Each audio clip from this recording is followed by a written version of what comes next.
Are space and time the same thing? If so, how can that be? Space is a vacuum, more correctly, an imperfect vacuum. A near total emptiness, but not completely empty.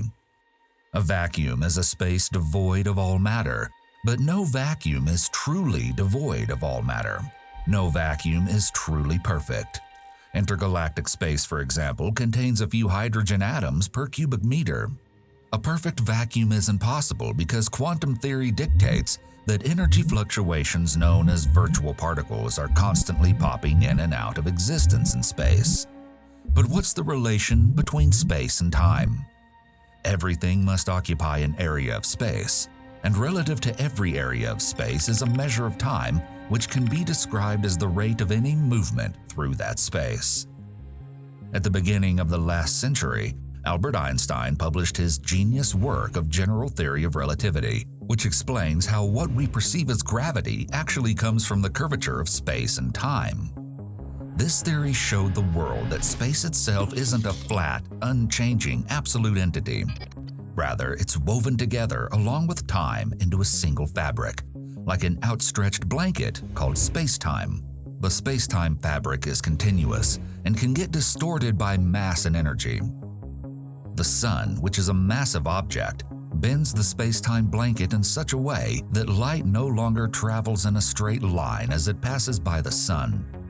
A black hole, which is an even more massive object, can force light to start traveling around it if it gets too close.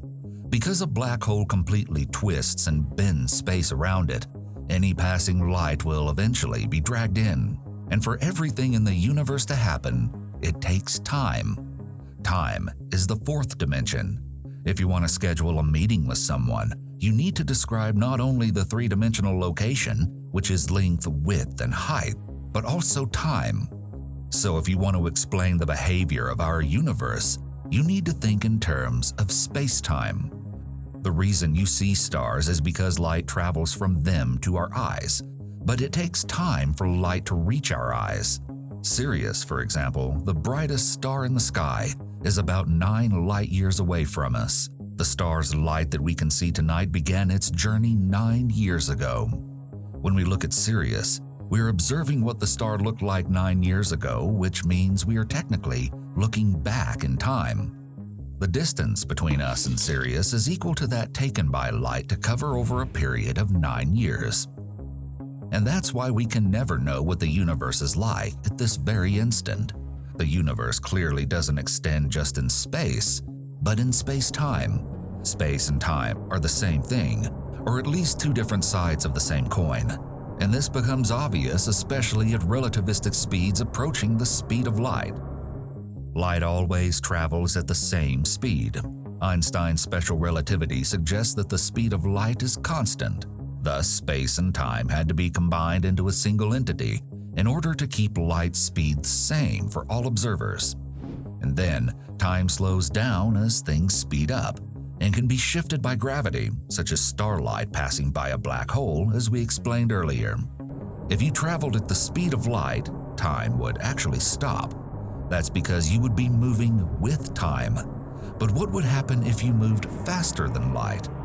In that case, you would move backward in time. The speed of light remains unchanged, even if the observer moves relative to it. Time, for humans, is just imaginary. It's imaginary in the sense that when we talk about time, in our mind, that consists of the past, the future, and the present. But in physics, everything is a big infinite now. Past, present, and future are all the same. Time doesn't pass or flow. Time is there. Together with space, they exist as space-time. Physicist John Wheeler perfectly sums up Einstein's general relativity in 12 words. Space-time tells matter how to move. Matter tells space-time how to curve. That means matter is doing the moving rather than space itself.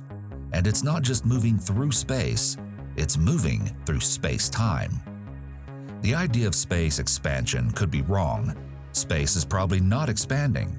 Instead, the objects are moving farther from one another. In the absence of matter, you cannot measure space, and matter was born in a state of flying apart. Things have been flying away ever since the Big Bang occurred, And it doesn't mean that more space has been created.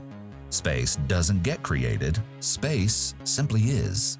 The past, the present, and the future are simply there and are part of space-time.